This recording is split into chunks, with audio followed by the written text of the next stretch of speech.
Hello दोस्तों, कैसे हैं आप सभी। आशा करता हूं कि आप सब बहुत ही बढ़िया होंगे। और जैसा कि इंटरफेस दिखा रहा है और हम एक सीरीज़ में चल रहे हैं जिस सीरीज़ का नाम है जीपैट। और उस जीपैट में भी हमने एक सिलेबस के हिसाब से एक सब्जेक्ट पकड़ा है जिसका नाम है फ़िज़िकल फार्मास्यूटिक्स। और उस फ़िज़िकल फार्मास्यूटिक्स में भी हमने एक टॉपिक पकड़ा है जिसका नाम है माइक्रोमैरेटिक्स। माइक्रोमैरेटिक्स मतलब माइक्रो क्या होता है, पाउडर। तो पाउडर के बारे में जानने वाली ब्रांच को माइक्रोमैरेटिक्स बोलते हैं। ये सब तो अब बहुत पहले से मैं बताता आ रहा हूँ। इंटरफेस दिखा रहा है कि ये पार्ट नंबर 9 है। तो ये सारी चीज़ें मैं पिछले 8 पार्ट्स में बता चुका हूँ और एमसीक्यू का पार्ट नंबर 7 है। चूँकि जीपैट एमसीक्यू एग्ज़ाम है और हम उसी तरह से चलेंगे जिस तरह से कंपटीशन बैच वाले चलते हैं। इतने एमसीक्यूज़ प्रैक्टिस कर लो कि फिर एमसीक्यू का डर ख़त्म हो जाए। इतनी बॉल्स खेल लो बाहर कि फिर उसके बाद जब फाइनल मैच में जाओ तो इंडिया वर्सेस इंग्लैंड वाले मैच की तरह भारत के बल्लेबाज जैसे फ्लॉप होते हैं वैसे फ्लॉप ना हो। मैं किसी की भावनाओं को ठेस नहीं पहुंचा रहा हूँ, जस्ट एग्जाम्पल दे रहा हूँ। आप पिछले 8 पार्ट देख कर आइए। इस चैनल पे अगर नए हैं तो इस चैनल को सब्सक्राइब करिए और हम शुरू करते हैं अपने एमसीक्यूज़ के साथ। एमसीक्यू नंबर है 61 यानी 61। तो इससे पहले के 60 ऑलरेडी अपलोडेड हैं। होपफुली बहुत सारे रिपीटेड क्वेश्चंस यहाँ होंगे क्योंकि सामने वाले की गलती बहुत जल्दी याद होती है। तो ऐसी गलतियाँ मैं करूँगा कि वो एमसीक्यूज़ आपको याद हो जाएं। और अगर वो एमसीक्यूज़ आपको किसी भी कॉम्पिटिटिव एग्ज़ाम्स में सामने पड़ जाएं तो आप उसको कर जाएं। पहला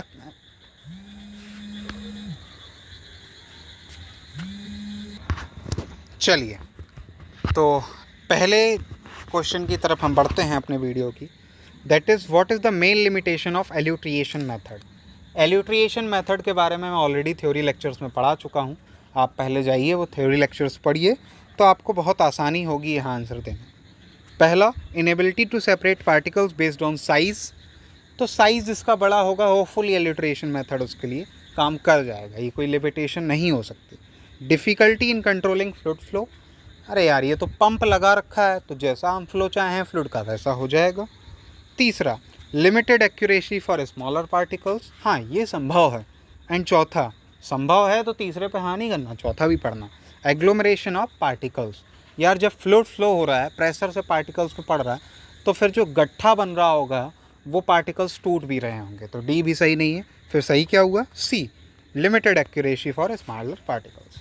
अगला 62, which method primarily relies on the measurement of rate of sedimentation to determine particle size। अब सेडिमेंटेशन की बात आई तो सेडिमेंटेशन मेथड सही है। अगला, what does the sedimentation method primarily rely on to separate particles based on size। किस चीज़ पे प्राथमिक रूप से वो अटैक करता होगा या फोकस करता होगा। Viscosity of fluid, density of particles, temperature of fluid या पीएच ऑफ सॉल्यूशन। तो भैया लास्ट के सी और डी तो बच्चों को भी समझ में आ जाएंगे। बच्चे ए और बी तो कौन सा, भाई सेपरेट कर रहे हैं पार्टिकल्स को तो डेंसिटी ऑफ पार्टिकल्स। अगला, what factor primarily determines the efficiency of particle separation in elutriation method. कौन सा फैक्टर ऐसा है जो प्राथमिक रूप से पार्टिकल सेपरेशन के लिए काम आता है इल्यूट्रिएशन मेथड में, या एफिशिएंसी जिससे आती है। Fluid temperature, fluid viscosity, fluid flow rate या फ्लूइड डेंसिटी। अब अगर पिछले वीडियोस को आप देखते हुए आ रहे होंगे तो पहली बात तो ये रिपीटेड क्वेश्चन है। दूसरी बात, अगर पिछले पार्ट अभी पिछला जो क्वेश्चन निकले 2-3 उसको आपने ध्यान से देखा हो तो आपको अपने आप समझ में आ जाएगा कि सही आंसर क्या है। That is fluid flow rate. Limitation वाला जो पहला क्वेश्चन था उसमें मैंने इस बात का जिक्र किया था कि पंप लगा है, फ्लो तो हम कंट्रोल कर लेंगे, वही हमारा प्राइमरी फैक्टर है एल्यूट्रिएशन मेथड का। और इसीलिए मैं बोल रहा हूँ कि जाके पहले थ्योरी पढ़िए। अगला question, which property of fluid primarily influence the rate of sedimentation in sedimentation method.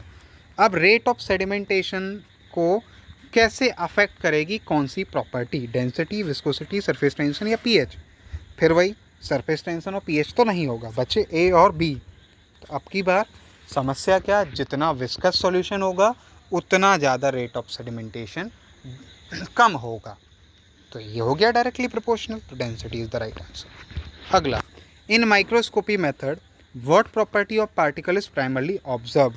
तो सबसे पहले जब हम माइक्रोस्कोपी लगाते हैं और सामने देखते हैं तो शेप नज़र आता है कि गोल है या चपटा है या ट्रायंगल है, तो shape is correct. Next, what type of particle distribution does a poly dispersed powder exhibit. ये रिपीटेड क्वेश्चन है।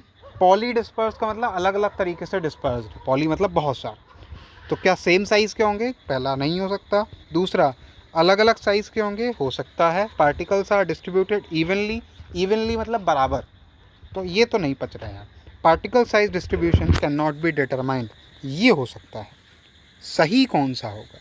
तो सही ये होगा कि ऐसा तो हो ही नहीं सकता कि डिटरमाइन ना हो पाए, किसी न किसी तरीके से कर ही लेंगे।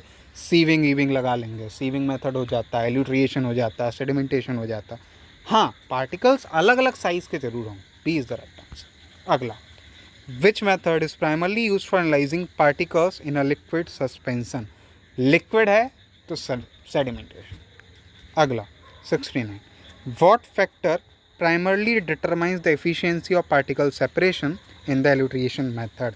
इसी वीडियो में repeated question, that is fluid flow rate. And the last question, which method primarily relies on the measurement of rate of sedimentation to determine particle size and again its sedimentation। हाँ, ये हो सकता है कि इस video में आपको थोड़ा बोरिंग लगा हो, बहुत आसान रहा हो, लेकिन हमें हर तरह के बच्चों के लिए वीडियोस बनाने हैं और हमें आपको इतना परफेक्ट प्रैक्टिस करानी है एक तरह की बॉल की, बुमराह की, यॉर्कर की, कि आप वो यॉर्कर खेलना सीख जाएं और उस पर डिफाइन करना सीख जाएं। ये सामने आंसर शीट है, यदि किसी को कोई समस्या है तो बताइए, किसी के कोई सुझाव हैं तो उनके लिए कमेंट सेक्शन खुला है, आप सभी के पास मेरा नंबर है। तब तक के लिए धन्यवाद, मिलते हैं अगले वीडियो में।